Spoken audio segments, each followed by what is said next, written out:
Rachel, got a lot of people up here. All my friends sending them.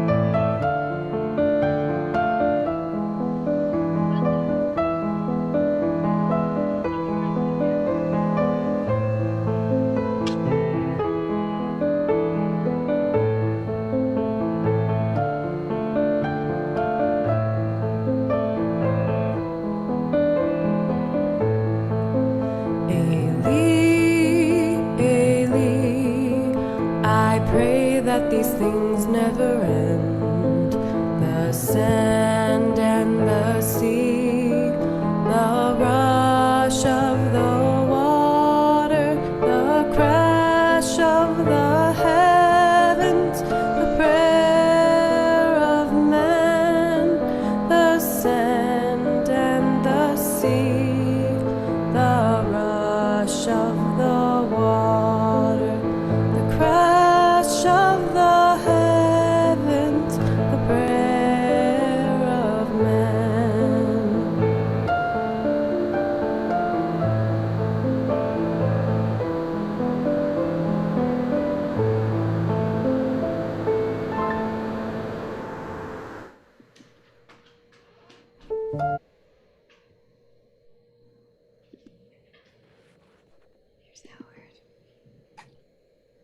Good evening. On behalf of the Jewish. Bob, I would just wait. Hold on. Okay. I don't think we're ready. Okay. Yeah, we still have people coming in through our waiting room. And welcome Howard Milchberg, who's just signed in yet, just now, and we're very glad to see you, Howard. Uh, so just welcome everyone. In just a moment, we'll turn it over to Bob Lubran and begin our program. But I think we should wait, Bob, another minute, allow others to join us.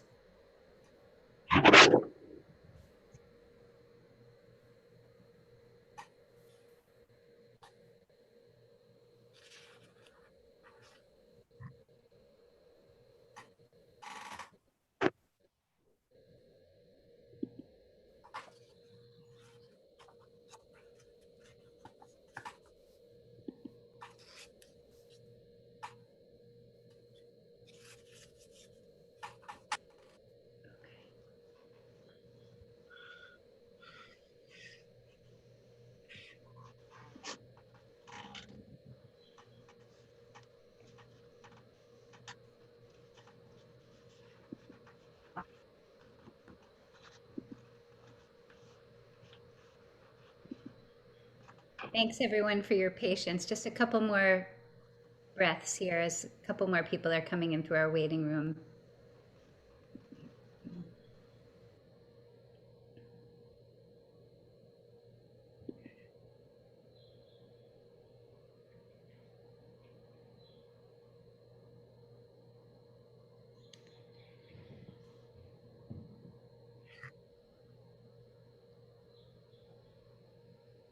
I know there are others that are going to be joining us, but I'll go ahead and welcome us all.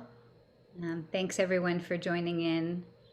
Rachel Hirsch, I'm one of the clergy at Adat Shalom. I think I know most of you, but there are some faces here that are guests and friends with us. We're very happy to have you with us.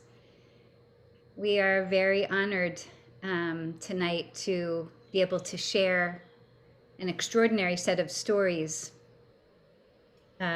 from a family in our own community at Adat Shalom. But before we go to introduce Howard Milchberg, I want to turn it over to Bob Lubran, who is also part of our Adat Shalom community, but tonight speaking to us on behalf of the Jewish Community Relations Council.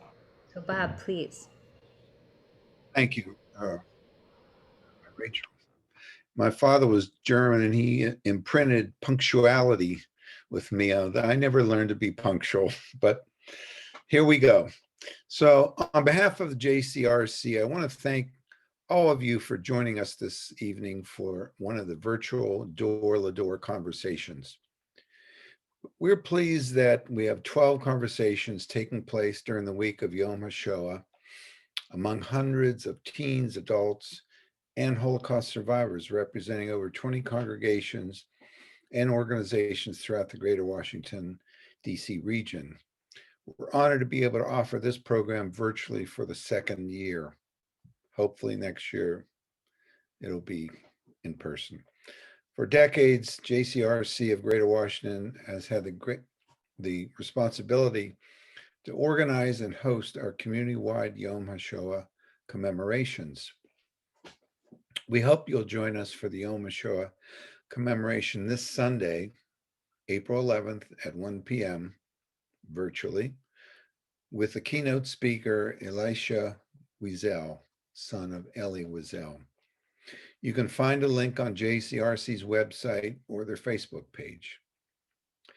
I want to thank the survivors and all of you who are joining us to hear their testimonies and affirm that we will carry on their legacies. In the midst of a global pandemic, we must maintain our obligations to one another and fulfill our responsibility to remember. I want to thank Sarah Winkleman and Janice Rosenblatt, JCRC staff, who coordinated these conversations happening all week, and to Rabbi Rachel Hirsch and the Adat Shalom Reconstructionist staff who made this event happen this evening. And a special word of thanks to Howard for sharing his father's story with us this evening. With that, Howard? Sorry, I'm going to jump back in here. Okay. Thank you so much, Bob. I want to acknowledge the Adat Shalom staff who helped to facilitate this evening's gathering, and that would be one Rena Milchberg, who is known to us as a friend, a community member, but also our executive director. And Rena, if I could also acknowledge your dad, Sam Convisor, and I think several of his friends who are here with us from New Jersey. We're very, very glad to have you with us.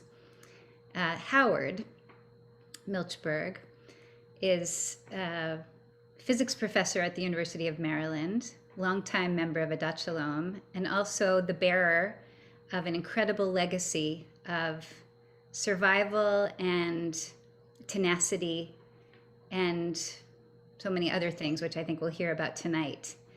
We asked Howard to come tonight as a child of survivor, his father and his mother, but in this case tonight we'll be talking about his father, Irving Milchberg. And Howard, you've been very generous in sharing some of this story with our seventh graders the last few years.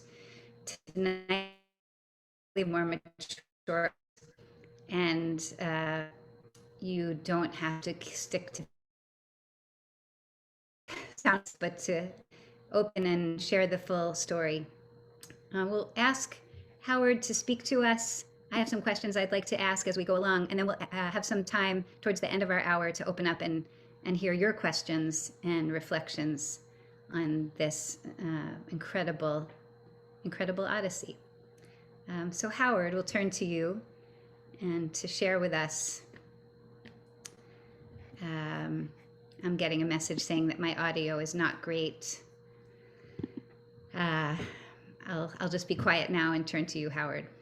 Okay, so I have prepared some slides, so maybe I'll share the screen, and I haven't prepared, I would say, anything really formal, but as I go through the slides, I will talk.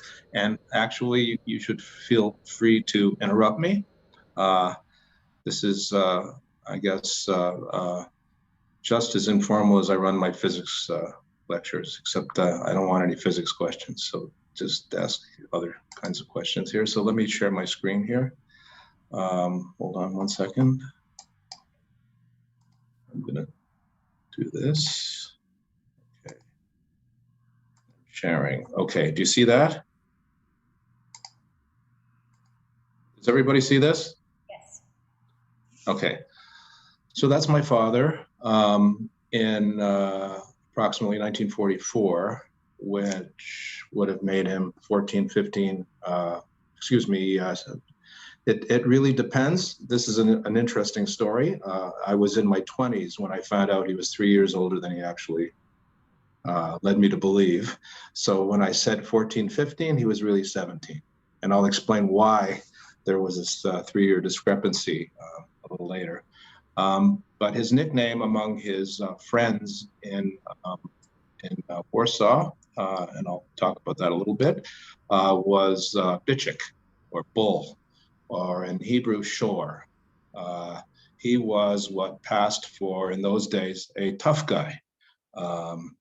And he was sort of entrusted with the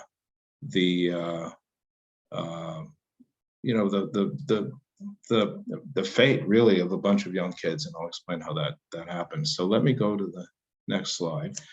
This is the book, the most recent printing of the book about my father and his friends. And they were a group of about 12 to 15 kids, and they were sort of young teenagers. My father was among the older ones, so he was, at the time, 1943, 44, he was, between 15 and 17, so there was a 2-year period before the ghetto fell and after the ghetto fell, where these kids were gathered in the vicinity of what's called the Three Crosses Square in Warsaw. So on the upper right, there's a picture, a postcard of the period. And the book was written by someone who was, by that time, in their 20s. And he was somebody who was with, it wasn't really the Jewish Agency, but there was still some remnants of Jewish organization in Warsaw. They had a stash of food, and they were looking for orphans. And it turned out that this fellow found my father and a couple of his friends in the middle of Warsaw. And he found that they were selling cigarettes. So he immediately started taking notes, because he found it was just completely remarkable, because the square had been taken over by the Nazis and Hungarians, and there were basically troop barracks on multiple sides of this square, and there was a train terminus, a streetcar terminus. So there was just a lot of business any which way you looked, and the kids were selling cigarettes there.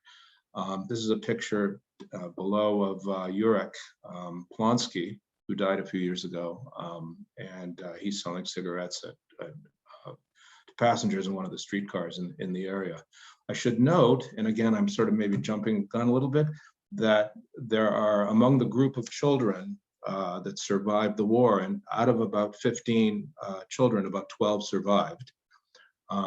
Most of them ended up in Israel, but several in Canada, including my father, several in the US. And the last one just passed away last October. He was the youngest of the bunch, a 6-year-old named Bolush, or Ben Sion, as he became in Israel. And he was looked after by the older boys. And the book talks about their various adventures. Some of the adventures have to do with Bolush sort of not knowing what he was getting involved in and getting in trouble, and the boys had to sort of rescue him from various misadventures. Anyway, he just died, and so that's the last of them. Prior to him,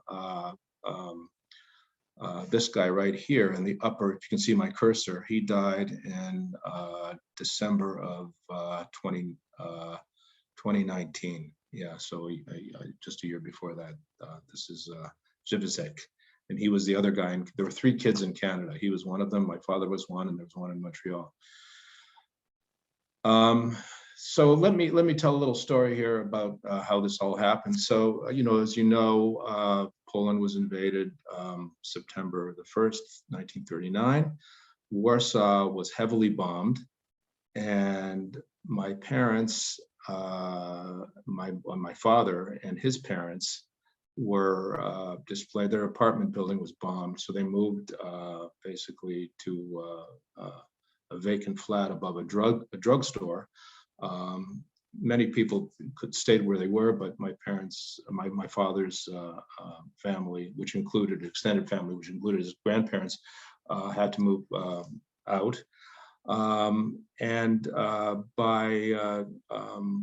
the fall of 1940, the ghetto had been established and everyone was moved in. And as many of you know, up to 500,000 people were crammed in, not only the residents of Warsaw, but residents from the rest of Polish Jews from the rest of Poland, many of them, and even Jews from other countries were jammed in there. And my father was part of a work crew. He was young, along with his father. His father was a housewares merchant. They worked at a woodlot just outside the ghetto. And my father became friends with the other men. He was the youngest person there. And he was a natural wheeler and dealer. And so he would bring things out of the ghetto and trade them at the fence with Poles. Poles would come up to the fence of this woodlot and they would trade mostly food items for various valuables. And after a while, many of the workers there that knew my grandfather would entrust their valuables to my father, who would then trade them and get the best deal and bring food sort of back to the workmen, who would then bring it into the ghetto. So this went on for a year and a half. At the same time, my father got to know various people through the fence, just talking to them. By sort of early 1942, there were some slow movements to sort of liquidate the ghetto. By mid-1942, the pace had picked up. People were taken from the ghetto to this place called the Umschlagplatz, the meeting place, and then put on trains to Treblinka. My father and his father one day were coming back from the woodlot, and his father had on him a loaf of bread, and the guard at the gate found the bread on my father's father, on my grandfather, and marched him down the street inside the ghetto, told him to run. My father was with him and shot his father in the back. His father fell down and dead in the street. My father panicked. People pulled him out of the way into an alley, and he came home. He brought his mother and his two sisters. By the time they got back, the corpse had already been stripped of its shoes and shirt. And he was sort of ushered away by other people. And a few days later, and he still went to the woodlot. A few days later, he came back, and his mother and one sister were gone. The apartment was empty, cleared out. The whole block had been cleared out, evidently taken to the Umschlagplatz. And he panicked. He was fired on by a German patrol in the ghetto because there was a curfew.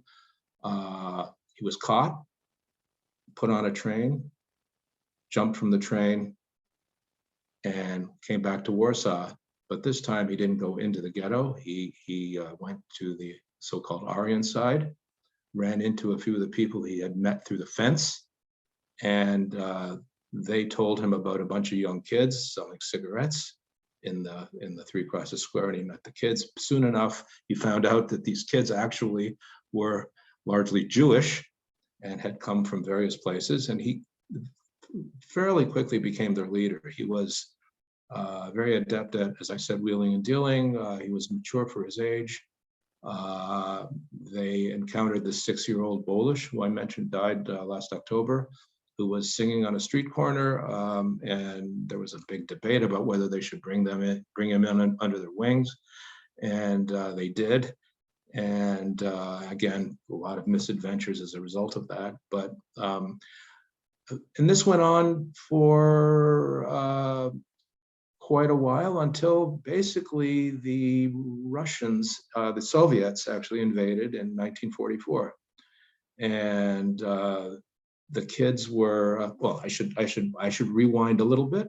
My father went into the ghetto during the uprising. So the uprising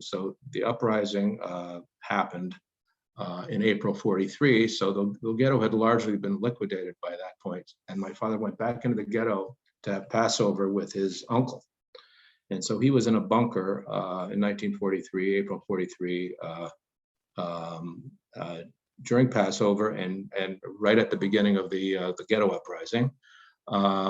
He, at the same time, was smuggling weapons in and out, weapons in and people out.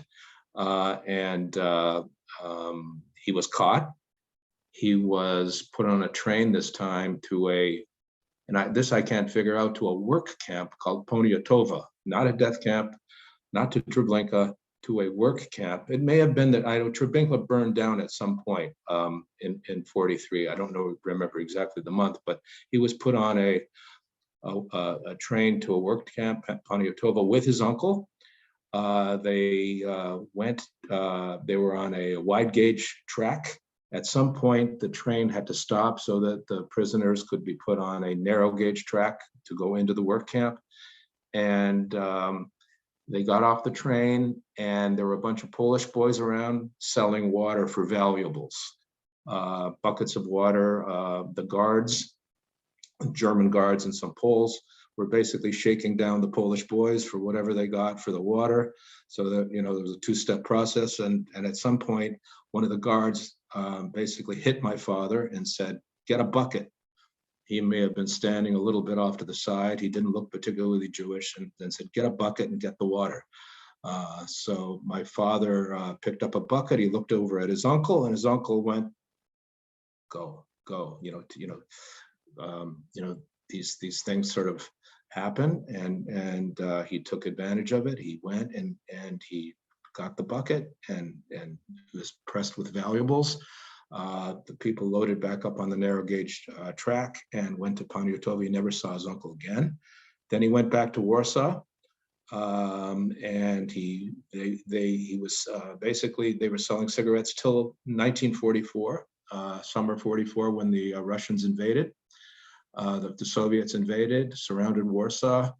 And at the time, it was they didn't go in right away, because they were quite happy for the Germans and what they called the fascist Poles kill each other. And my father and his friends were basically very well versed at going in and out of the city. My father went out into the country, and he saw more Russian troops coming in. He remembers seeing women on a bunch of motorcycles coming through the forest. That was his first encounter with Russians. So there's the ones right outside the city sort of shelling it, but then outside he saw more coming in, and women, Russian women soldiers, Soviet women soldiers on motorcycles coming through the forest. And then he went behind Russian lines at that point, and he moved with the Russians into Germany behind the lines. He ended up at a DP camp, and so let me show a few slides here. This is one of the cigarette sellers. This is just near the end of the war. He became a mechanic for El Al, an airline mechanic in Israel. Then at the DP camp, it was Milchberg am Lech. My father is learning how to be a dental technician here. He also learned how to fix watches, and watchmaking became his main profession. So that's at the DP camp. Here he is with other survivors at the time in Germany. And this is hanging. My father gave me this many years ago. This is a fundraising receipt for the Warsaw Ghetto Memorial. So the Warsaw Ghetto Memorial was built in 1948. I know many of you have been to Warsaw or not have seen this thing. It's a very impressive memorial, and he called it a raffle ticket. It may have just been a fundraising ticket, but this is mounted in our house. He went to Canada, and this is, I had mentioned earlier about this 3-year age gap. They let 1,000 Jewish children into Canada who were 18 and under. Well, my father was 21, but he didn't have any papers, so he made himself 18. And so, you know, through triangulation, many years later, I figured out that he was actually 3 years older than he was. But this is how he got into Canada. And Canada at the time was very difficult to get into. There's a sort of a famous Canadian book from the 80s, 90s. It's called "None is Too Many." That's a quote from the immigration minister of the time, referring to Jewish immigration into Canada around the war. Here are my father's papers for coming into Canada, his embarkation card, and this is their certificate from the DP camp right here on the bottom. Years later, in 1960, in Toronto, there was a gathering of survivors. This is my father on the right, and this is Sivia Lubetkin, who was one of the ghetto fighters, and they knew each other from the time of the ghetto uprising. So she came to Toronto, and at the same gathering, my father met a woman whose grandfather and my father's grandfather were brothers. They didn't know they survived. And so we have our closest sort of Canadian relatives. You know, they were still, you know, very close with through their descendants today. My father met them at this meeting where Sivia Lubetkin spoke. As mentioned, my father learned how to do watch and jewelry repair at the DP camp. Eventually, he opened his own business in the tourist mecca of Niagara Falls, Ontario, which is where I grew up. And here are my parents in front of the store. My mother is also was a survivor also. She was a tourist in Niagara Falls, Ontario, and common friends of my father and mother said, "Come, we'll meet this enterprising businessman in Niagara Falls, Ontario." They fell in love. They had a long distance romance for a while, and then they got married, and my mother settled in Niagara Falls, and that's where our family grew up. This is the shul in Niagara Falls, Ontario. This is where I was bar mitzvahed. It's a small shul. At its zenith, the community had, I would say, 50 or 60, maybe 70 families, and 35 of them were paying families. So, but it was a very cohesive community. But you know, after the baby sort of boom and the heyday of the 60s and 70s, the community declined after many years. This is my bar mitzvah, my father, my mother, my sister. This is my daughter's bar mitzvah, bat mitzvah at Adat Shalom, Rachel and Fred, my mother, my father, and Sam, who's on the call, my father-in-law, and Sam's sister. And here are my parents in later years. My son Moses and my father, and my 3 children and my mother. There's my father, there's Rena in the background, making things happen in the kitchen as usual. And here's a picture of the family. Rena was behind the camera in all of these. My father, my mother, my 3 children, my sister. And this is in the backyard of the house in Niagara Falls 15 years ago or so. That's it. Thank you so much, Howard, for getting us started. I hope that maybe this audio setup for me is a little better. I hope people can hear me. I want to actually ask if you can rewind the tape a little bit. And Howard, can you share anything with us about your dad's life before he entered the ghetto, before the war started? What was his family life like before the Holocaust? Yeah, I mean, they were observant. They attended what was called a shtibel, so a sort of a micro shul, you know, with a you know, just a few families. But my grandfather was very observant. They were comfortable. They were middle class, very educated. I never met any of my grandparents on both sides, so I really can't tell you, what kind of people they were like, except for my father's, telling me about it many years later. He told me that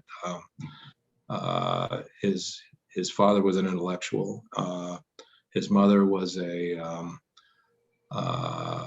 homemaker, but also very, very, very bright, according to my father. And he was a good student. He was a bit of a, as I understand it,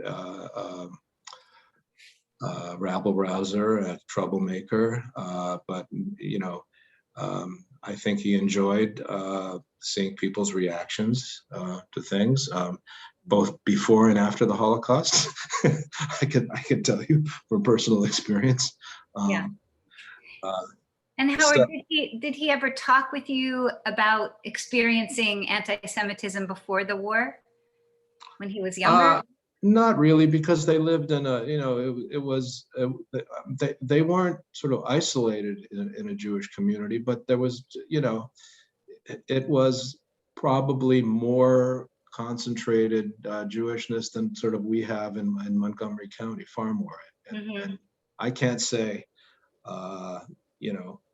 it was a different period, obviously, but I don't know that he read the newspaper. He was aware of what was going on in the world, but on a personal level, I don't think he felt it.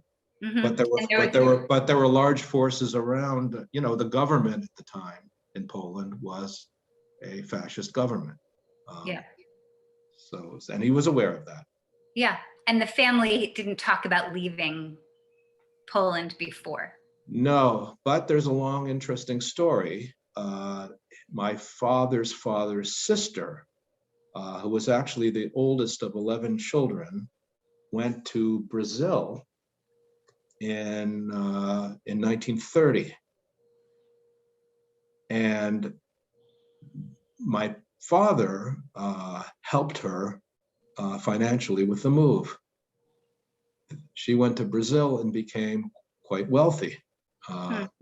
And in the ghetto, my father would tell me, my grandmother, his mother, was constantly complaining that those people in Brazil should send us something. So, I'm not directly answering your question, but I'm being reminded of the situation. So some people did go.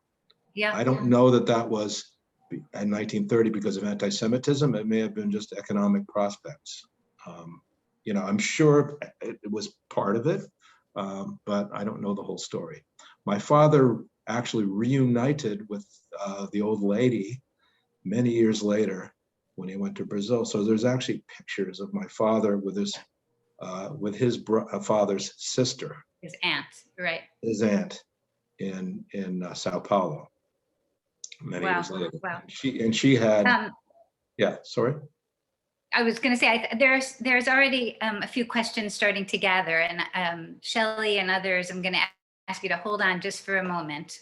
Please leave your hand up so we can come to you. But Howard, I wanted to go to this moment when your father re-enters the ghetto. His own family of origin, he's already lost them. But his one, I don't know if you included this in your whirlwind description just now. His one remaining relative, his uncle.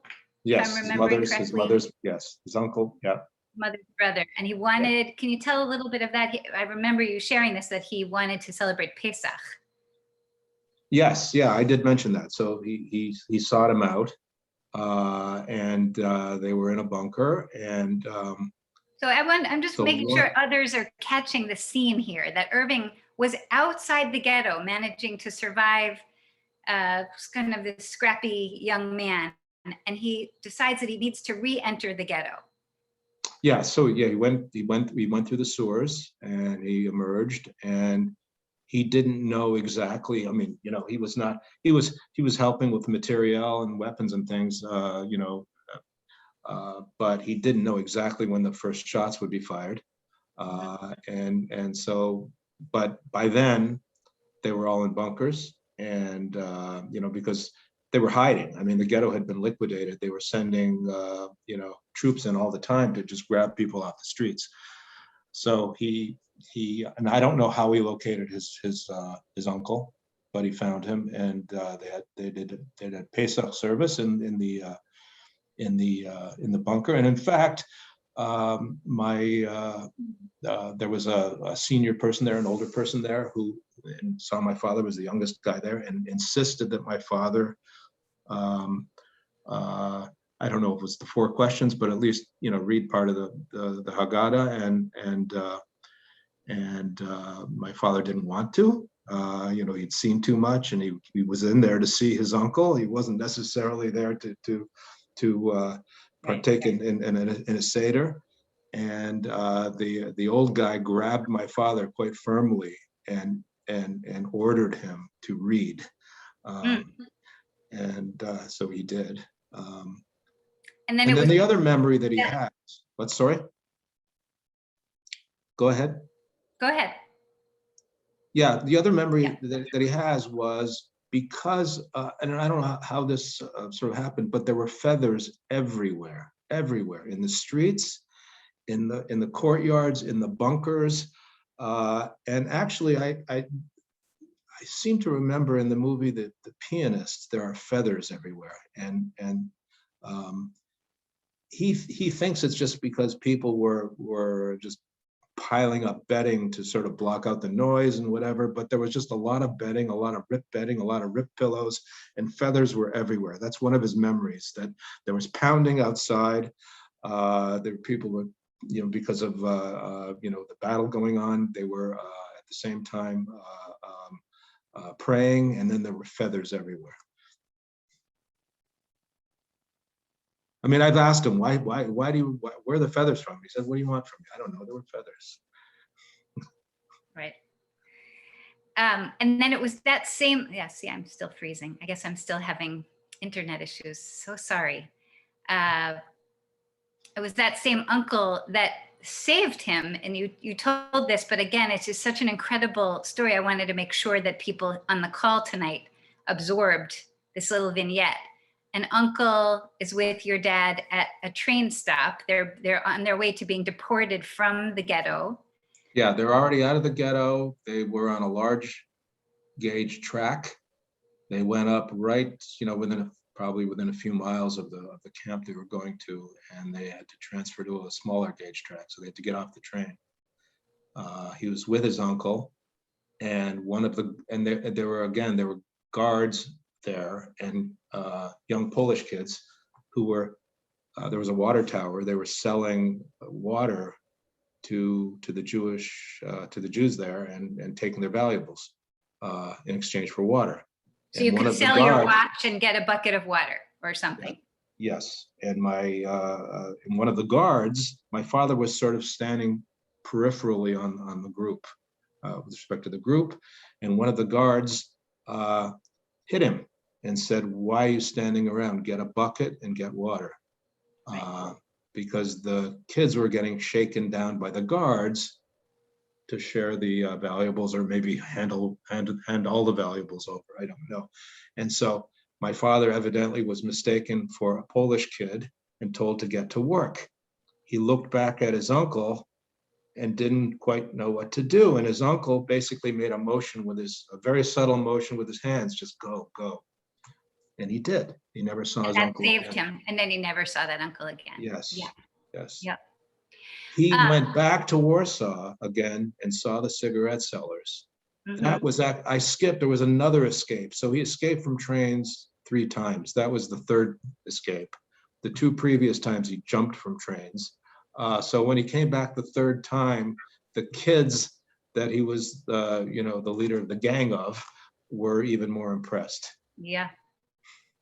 It is impressive, I mean, to say the least.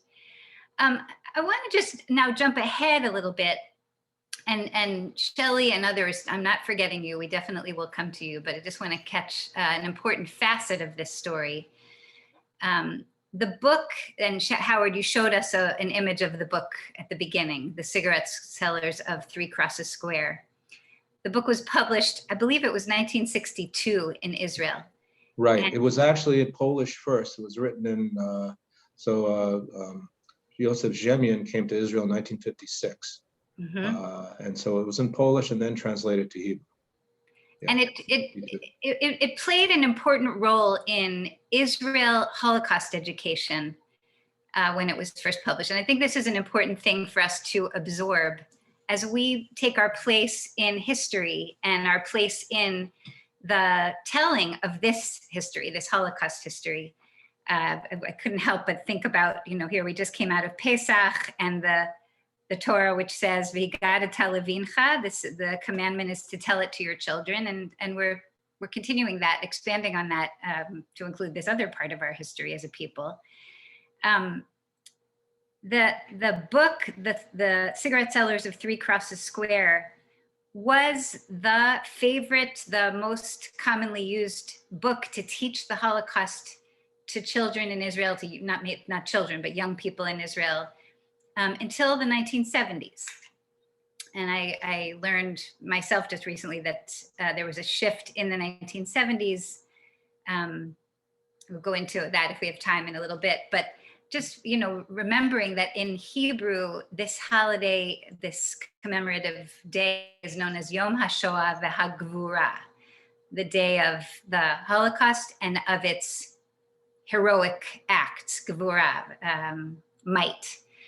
And so Israelis as a country, as a culture, in those first decades after the war, really focused on telling the history of the Holocaust from the perspective of its heroes, not the perspective of its victims, almost to a fault, we might say.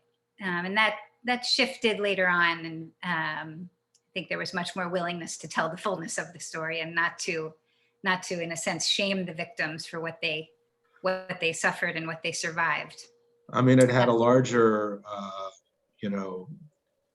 effect in that many survivors who, in those early years, found that people weren't interested in, or I wouldn't say they weren't interested, they didn't want to hear these terrible stories, because it actually emphasized that the Jews were victims, and this was something that that they didn't want to, they didn't want the European mentality to sort of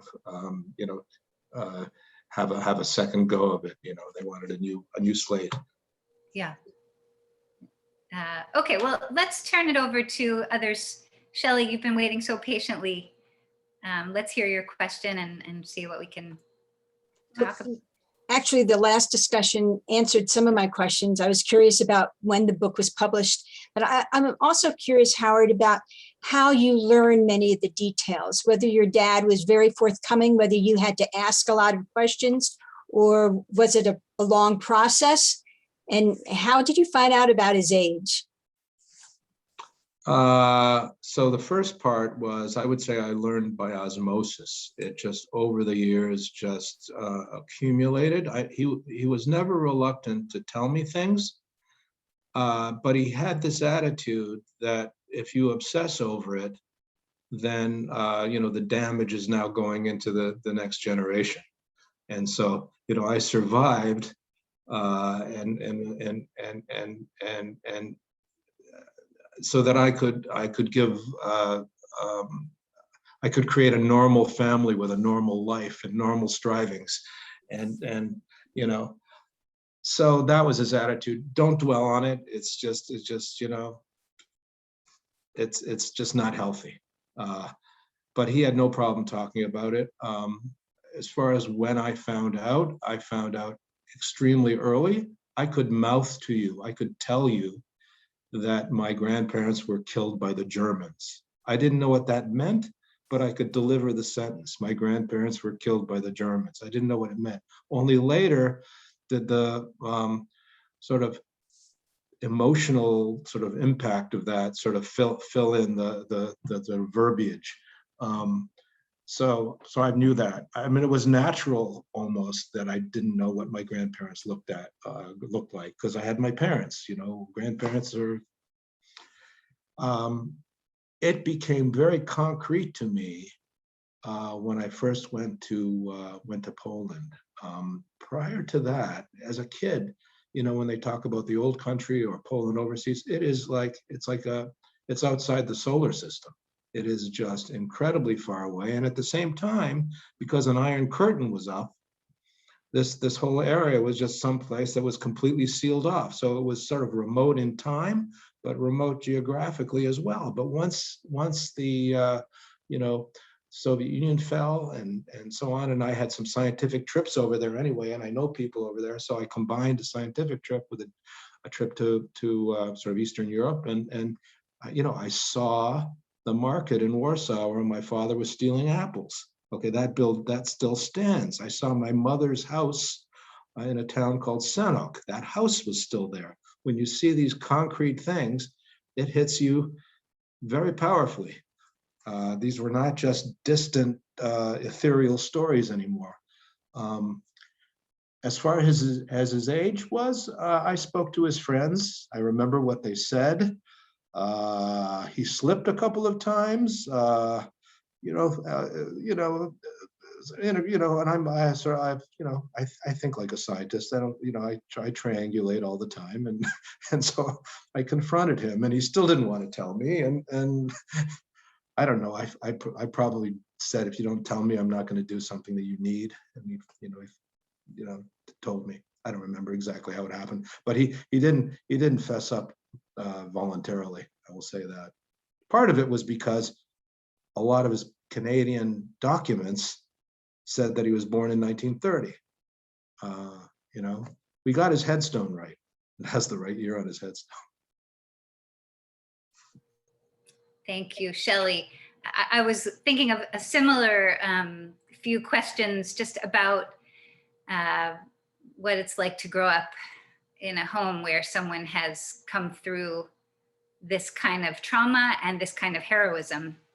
And of course, there's been so much studied and written about the children of survivors and what life is like for them, and what kind of pressure they carry to justify or to validate the survival, and what kind of other, challenges. And we're not asking you, Howard, to divulge anything that's personal, but if you'd be willing to just talk about, how that, you said a little bit just now about how the stories that your dad told went from kind of a mythology to a very real experience when you got to visit some of the sites of their. Yeah, I wouldn't say it was the stories that my father told that hit me. It was just the reality that my parents actually came from a real place, right? Mm-hmm. It was not just this and this is among children, children who grow up don't know their parents' complete history, and to some extent everyone's parents' prior history is a mythology.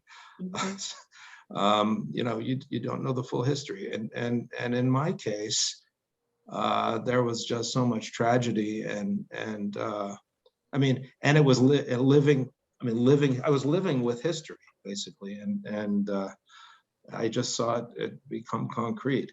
What was it like for me to grow up?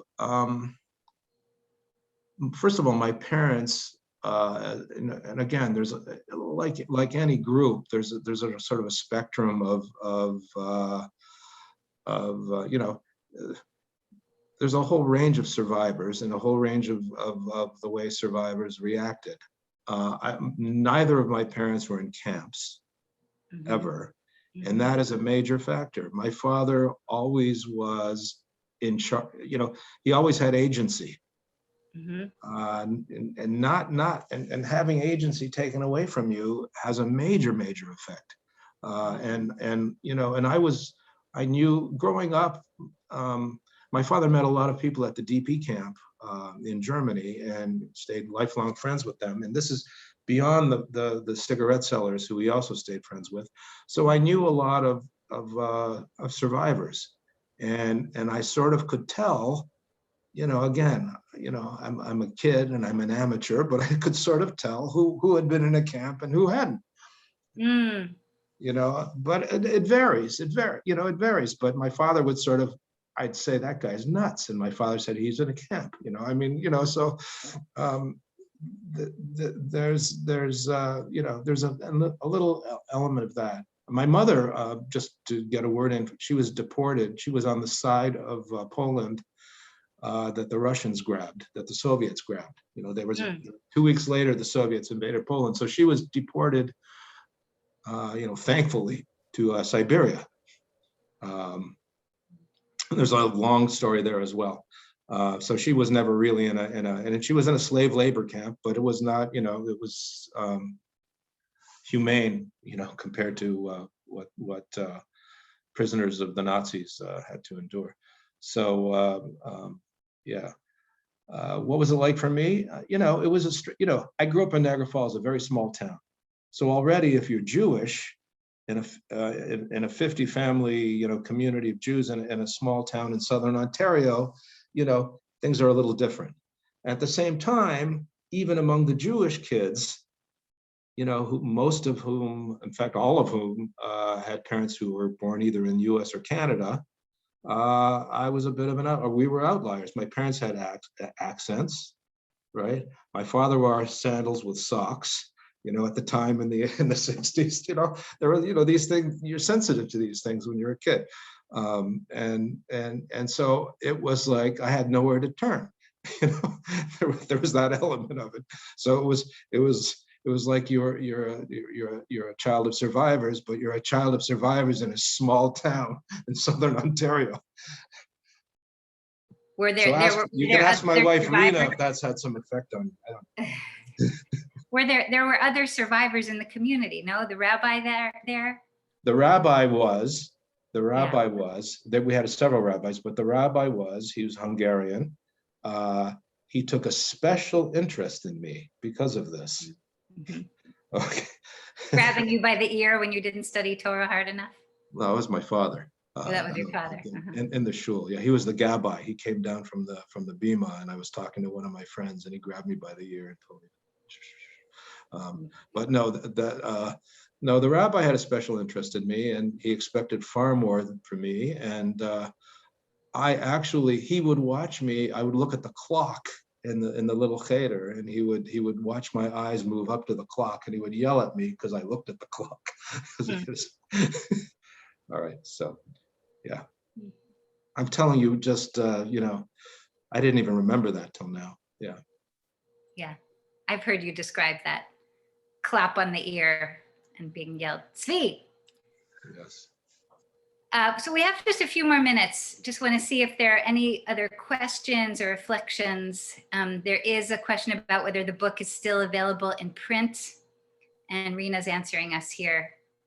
Sometimes shows up on Amazon at a very high price. And I'm also wondering if you went on like any of these internet booksellers, you know, probably do a search and find it. Our son Moses actually contacted the publisher, and he also contacted the Joseph Jemian had the publication rights. They went to his wife.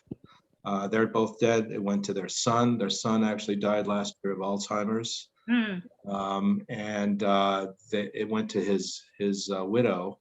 His widow says it's completely open. So actually Moses, our son, has been talking to the publisher and to the widow of Joseph Yemen's son to see what can be done, if we can get you restarted. In the meantime, we've scanned the book and we have a PDF file of it. If anyone's interested, Rena or I could email you the scanned version. Didn't we have, I thought we had a copy in the Adat Shalom library. Maybe I'm wrong. I couldn't find it the last time I looked.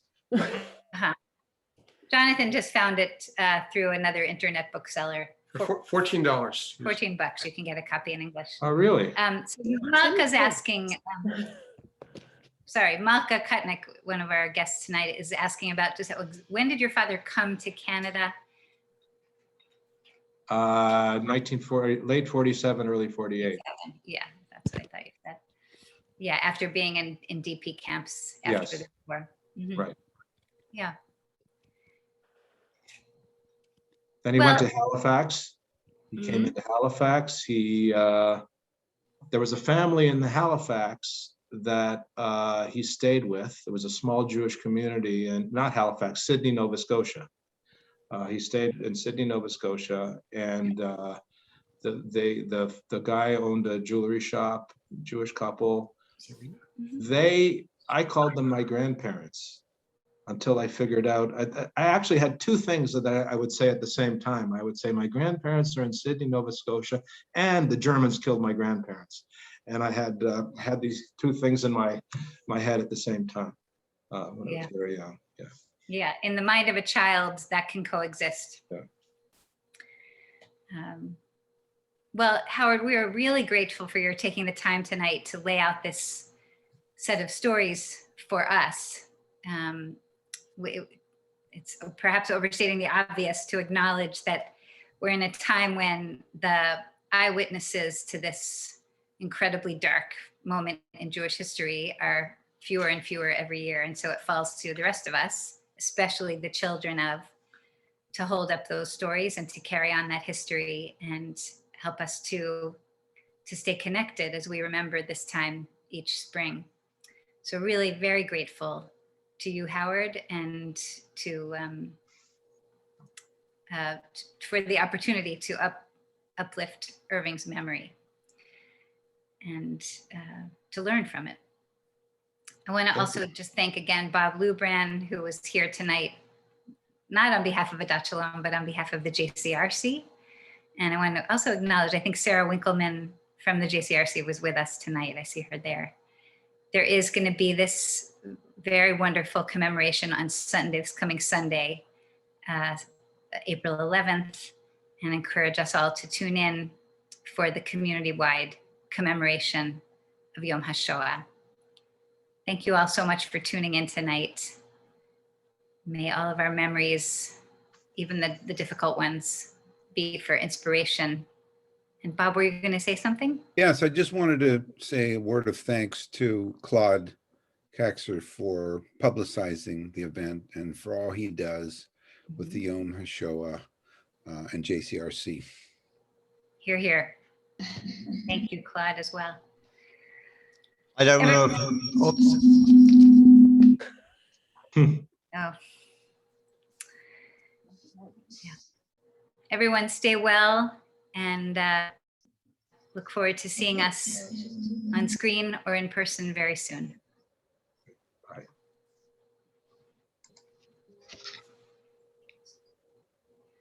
That was very flat. Jonathan, will you send me the link that you found? I think I did, Rena. Did Okay. you see it in your email? I didn't look. Yeah. It's only one copy. So Okay. You can't buy dozens. You can only buy one. Well, years ago, I bought dozens from Barnes and Noble and dozens from Amazon, and then we would stupidly give them away, but we would give them away, and then all of a sudden, no more books. Mm-hmm. So I'm going to ask one of my Israeli sisters if I can get a copy in Hebrew through them. I wonder if we may have a copy here. I saw somebody asked for. I don't know. Was that you, Rachel? that was me. That was you. Yeah, we may have a copy here. I just have to move some stuff in Moses' room to get at that bookshelf. So, yeah. Okay. Thank you, Rena. Thanks, Claude. Thank you all. Oh, you've got the keys now. I can, Okay. yeah, I can send us all out. You can go. Okay. Lila Tov. Good night. See you tomorrow.